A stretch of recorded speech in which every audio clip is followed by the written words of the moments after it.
لەسەر نرخی دۆلار و بەهای دیناری عراقی لەگەڵ بەڕێز دکتۆر ئەحمەد سەفار کە بەڕێزیان ئەندامی خولی پێشووی ئەنجومەنی نوێنەرانی عراق بوون لە هەمان کاردا وەکو ئەندامی لیژنەی دارایش لە ئەنجومەنی نوێنەرانی عراق گفتوگوی زیاتر دەکەین لە دوو کۆمیوانمانە. دکتۆر زۆر سپاس بۆ ئامادەبوونت. لە عێراقدا چی دەگوزارێت سەبارەت بە بەهای دینار؟ بله سڵاو بۆتە دەمێتەوە و بینەرێت کورسادێ باش بێت.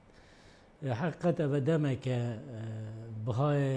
دولاری بەرامبەر دیناری عێراقی نەجێگیرە و بتە سەبەبێ هەڵاوسانێکێت ناو بازاڕیدا و بەهای کەلوپەلای بلندت بێت و قوربانیە وێ وەزعیجی هەر چینێت فەقیرن و کارمەندن. ئەف وەزعە بدیتنامن چەند هوکارێک هەنە. ئەو هوکارە هەندێکێت نافخۆینە و هەندێک ژیە دەرەکینە. ئێک هوکارێکی یعنی حکوومەتە اتحادیە عێراقیە ئەبە چەندین کابینێت حکوومەتێش 2003 حتانوکە کێم تەرخەمی و تەقسیر و گەندەلی نهێلایەک و ئابوورە عێراقی بزبڕینن و ئاواکەنەبە چونکو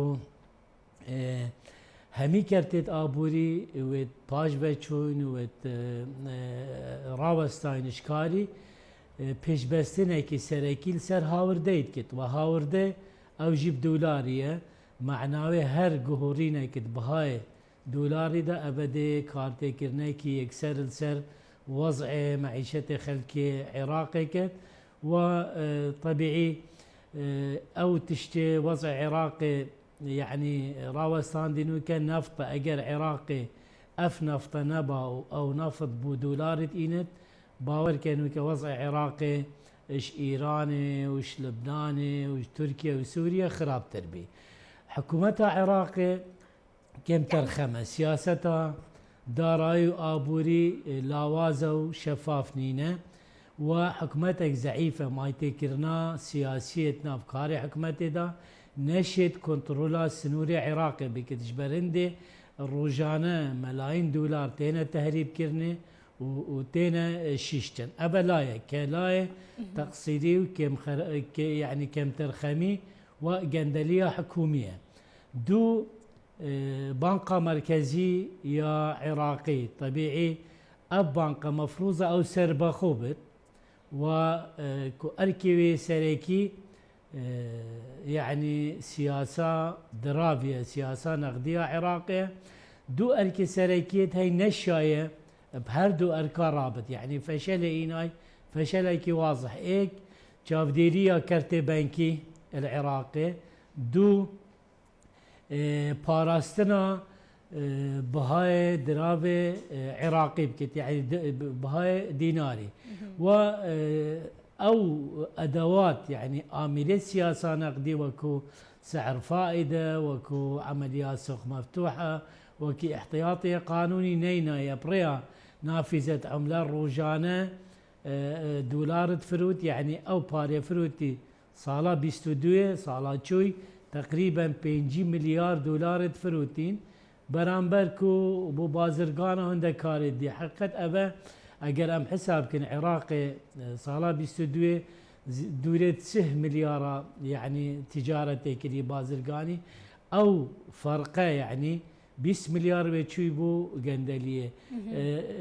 یعنی ئەو مەکتەبە غەسیل ئەموال ئەوواکۆ باش کەواتە دکتۆر ئەمانیشتنا پارەیت کە حەبەشیع سوودانی دەتوانێت کۆنتڕۆڵیکە ئەم حکوومەت و ئەم کابینەیە ئەم گەندەڵیە زۆری کە لە ڕابردوودا کرا وەکو جنابە باسیلەوە کرد لەسەر و بابەتە کە کراوە لە پرسی دۆلاردا لە نێو عێراقەوە و ڕێگەی دیکە بەکارهێنراوە بۆ سپیکردنەوەی ئەم حکوومەتە دەتوانێت چارەسەری ئەم دۆخە بکە؟ بلا داس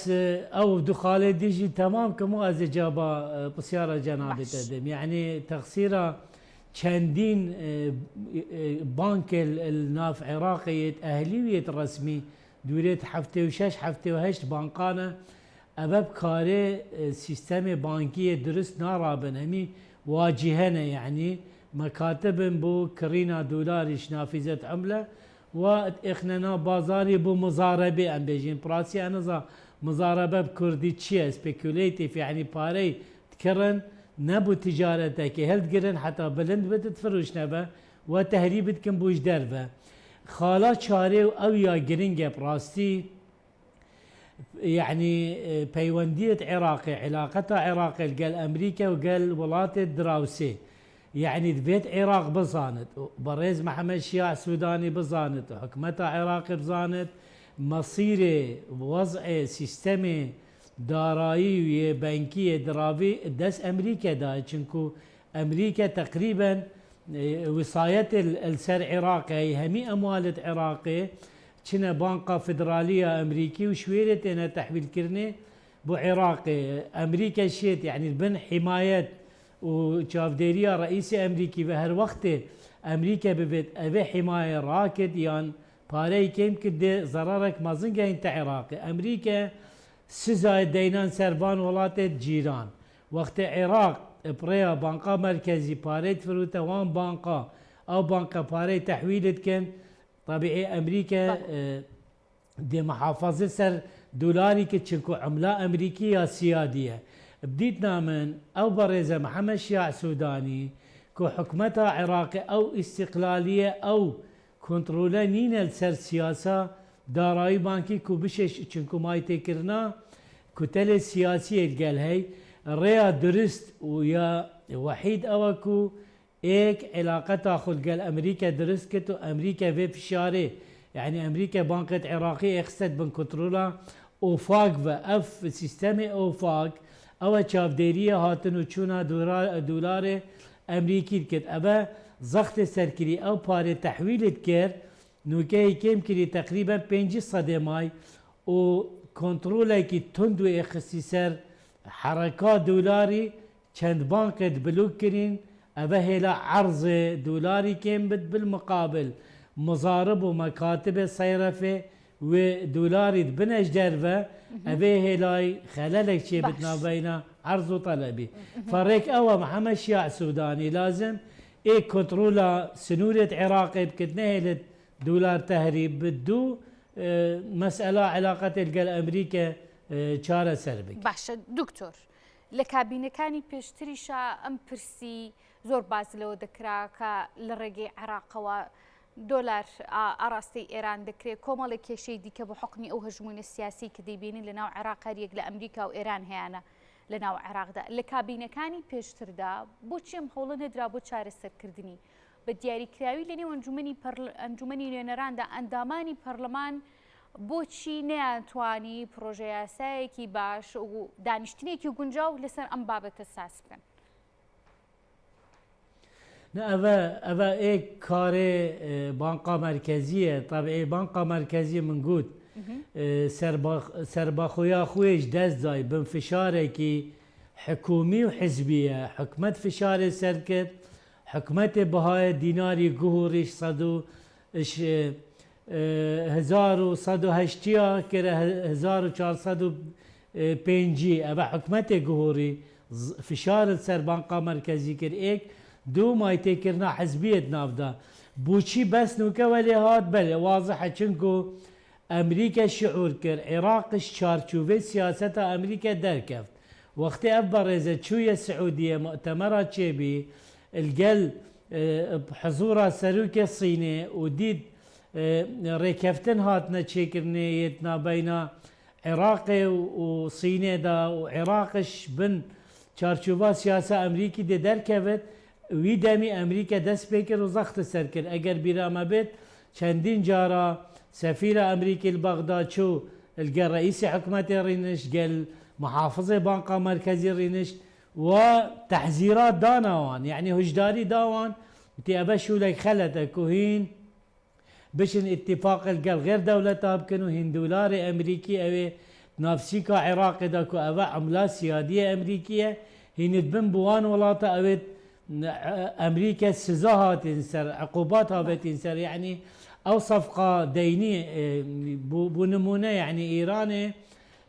دينه غازل سر عراقي بعراقي او دينه دا كاش يعني شار حتى 5 مليار دولار امريكا قبيل نكر بدولاري بشت قلت بديناري بدا او دينار شو طبيعي بريا بازرقانا مكاتب خو ايران اينا ناف بورصه عراقي او بارا كري ابهلا داخازي سر دولاري زياده بتو ودولار جران كر واز دوبارت كم طبيعي افوزعه دي بردوام بدو دي زيادتر ببدجي اگر چاره سريت يت اساسي چنبن اف محاولات بانقا مركزيت كن افا ام بجني مسكنات الدمكينه افا ناهلت چاره سري چبت الا وضع يعني علاقات بسنوري وتهريب وغسله دولاري بأيك دو او فشار امريكا عراق ثاني او بكا لكاتيكا دزانين بيوندي عراق وايران شونا يعني عراق لتواني لسادا برياري كيوابات كالامريكا نزيكتر بيتوا او دولاراني بيشتر لعراق دروشتنا وايران وكو جناب باسيليو دكي تشي ديك امنكات روش السياسي وابوريكي عراق رقي بيددات بقوران كاري سياسي لقل دراوسيكاني ولقل امريكاشا نخير چونك حتى انو كحكمتها عراق تدبيني نشاية بوجا قشتي چيكت افا 2 سال عراق بوجا قشتيه بوچي چونكو او بوجا قشتيه عراق بوجاكي سياسية تماما كتل السياسي ما يتكرنكي واضحة هي تناف كاري حكومي دا امزانين حكومتها انو كحكومتها او بيجن حكومتها خدماتها خدمات جزاريه هرچند يا ديار يعني او اخبارت ام قلت بينكو حكمت برا هندي تشد بروجي بوجي تشيكري از بخو نابينمكو او بروجي ديشيت او منهاجي وي برزي اعلان كري ووعد دايا خلكيكو بيكاريه چاره سركت هجاريه چاره سركت هلوسانك ومسألة هجرة ابا ممكن نينا بإيك موازنة كي تقليدي يا بنودا بشي چاره سركت فحكمت يعني برياراوي الدس كتلت سياسي داية امامي ظانين حتى اللجنة مالي خوش كابرز يعني هر بريارك اتهاتا دان و كو ام بيجين تشريع كرنا موازنة ما يتكرنا كي حزبية واضح تداهبي اش كتلة سياسي او تكونوا كطبيعي او كتلة حكمة شاكرين باش دكتور دیارە کە دەڵێن کێشە سیاسیەکانی عراق یەکێک لە بابەتەکانی و کێشە داراییەکانی عراق و هەژمونە تاڵی کە عراقی چێژێ پرسینەوتە و زۆر باز لەوەش دەکرێت لە ناو خەڵکە دەزانین لە ناو خەڵکین خۆمان ئەم پرسیارە زۆر ئاراستا کرێ عراق بۆچی لە ڕێگەی فرۆشتنی نەوتەوە ناتوانێت هاوسەنگی لە نێوان دۆلار و دیناری عراقیا ڕابگرێت بۆچی ناتوانێت لە ڕێگەی نەوتەوە ئەم کێشەیە چارەسەر بکرێت من ئەمەوێت جەنابەت لە هەر کەسێکی دیکە شارەزاتری لە خەڵکی ئاسایی و لە ناو پرۆسە سیاسیەکان لە نێو ئەنجومەنی نوێنەرانی عراقا بوویت ئێستا عراق توانێت لە ڕێگەی پرسی نەوت و فرۆشتنی نەوتەوە ئەم قەیرانەی پارەیە ئەم قەیرانی دۆلار و دیناری کە دروست بۆ چارەسەری بکات من قلت جنابته يعني اگر اف نفطنا بوضع عراق داش لبنان وايران خراب تربت بلا عراق سياسه نفطيه سربخونينه يعني من خابن بداخه وابا هندسه على بوجيت عراقي اگر ام حساب كينجهشه تقريبا 1600 مليار دولار ابا هميه شوي ادنا بواري قندليه دا عراقي نشايه او دهات نفطي بكار بيند بو آواكرنا آبورا خو وبرهم نافخويها بد عراق چه برهم نينه چه آبور نينه آبوره كي هشه يا ضعيفه پیش بستنا و سر نفته هر وقت که يعني هر جهورينك صدمه كي نفته دا چه بد اگر عراق نشد نفته تصدير بكت يا بهاي بتخار قيرانك مازن دي چه بتو مديد 2020 كو امل ويري بين دجارا حكومة هاتا برلماني دو قرض طلب كرن شكو نشيا يعني او دهاتا نبي بشد موچت كارمن دابته فاو باري نفتينو كان نايتا بكار اينان بشكل كي درست ويتشد براو قندلي يعني ام اگر حساب كين بوجا استثماري بوجا وبرهيناني ابش 2004 حتى نوكا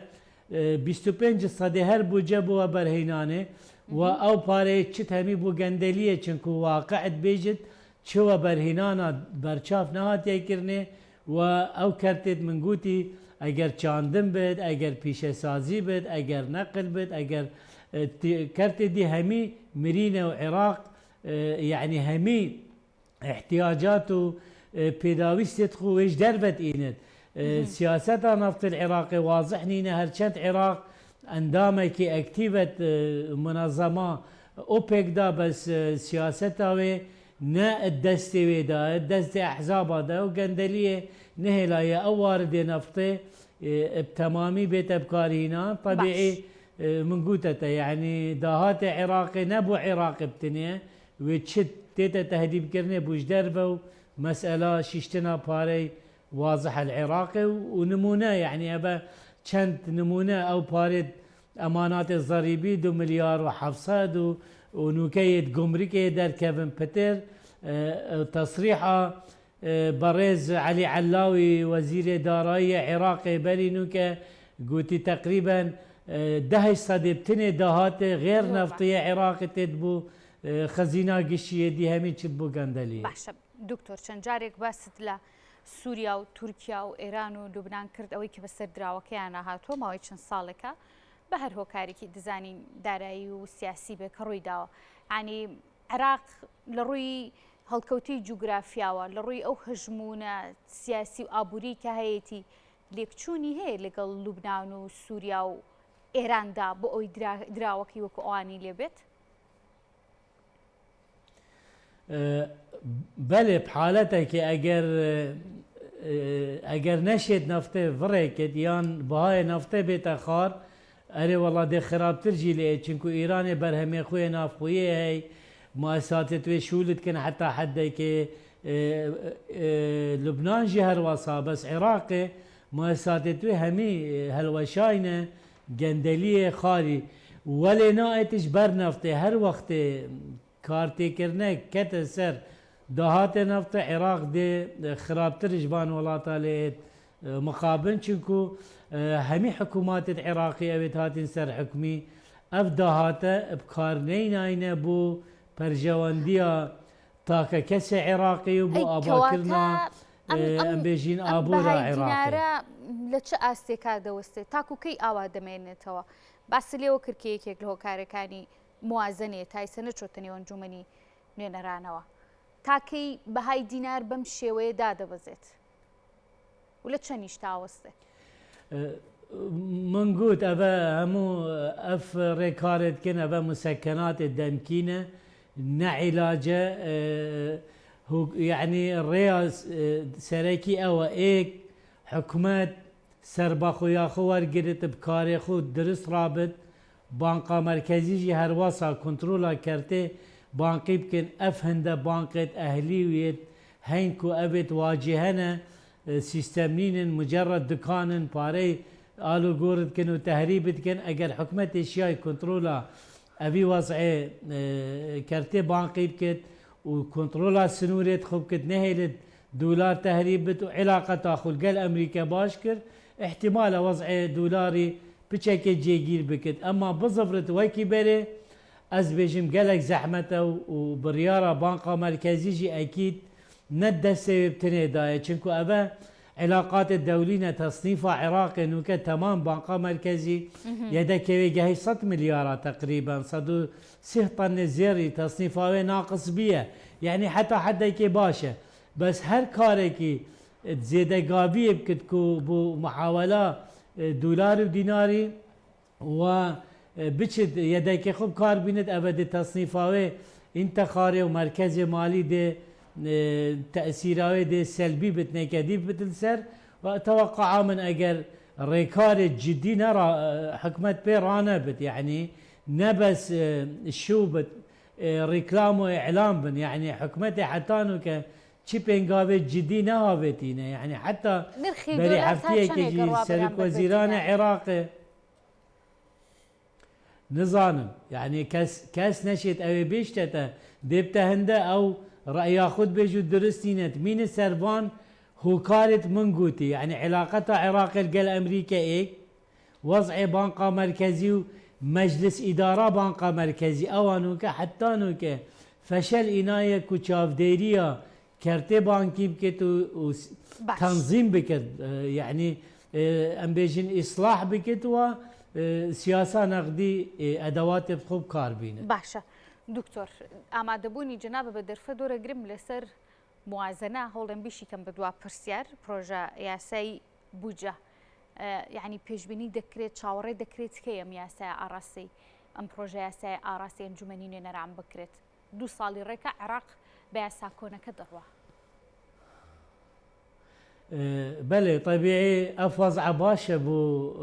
او قندليا العراقي چنكو ابا 2 ساله اكثر دوزده معناه بوجه تشغيليه او بارد نفطي فلوتين وفر يعني نوكا تقريبا 6 تريليون حسابات 8 يعني عراق بيستوديو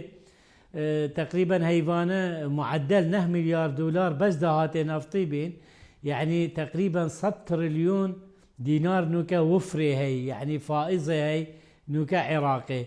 اگر عراق بفد راس يعني كو سياسته كي دارائية درست بكار بينت لازم اوي بوجه تقليدي بقهر موازنة بنود بكتا موازنة اهداف وبرامج او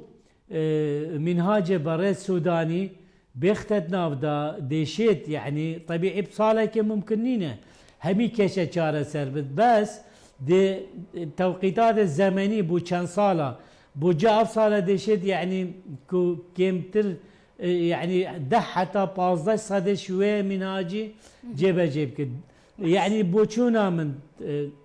اسبيج بينيد كم اگر ابو جا بيتا برلماني جي ندي بوجا كي هندي بتكو ريفورما وضع دارايو ابولي بكت العراقي هر ابو جا تقليديه واگر هاتنا في برلمان جي ديتنا من احتمال جيرو بتكو حتى بيتا يا ساكرينكو شنوكا حتى نوكا برلمان وت اطلاع تشريعي داو حتى لجنة ماليجي انتخابات تخونا كريه وضع خو يعني خو جاهزنا كريه بوه وبارناكم يعني كشت عراقي بيتا چارة سركرني جبر هنديجي كو چنكو مايتي كرنا كي برچاوت كاري حكمتي داو وأبي حكمتي نشايا وي گندليه چارة سركر دكتور زور سپاس دكين كميوان مامبوي ماندون بي دوباره سپاس بابرس دكتور أحمد صفار كابريزان اندامي خلي بيشون جمعين نراني عراق بونو لدهوكم يوان مامبون ماندون بن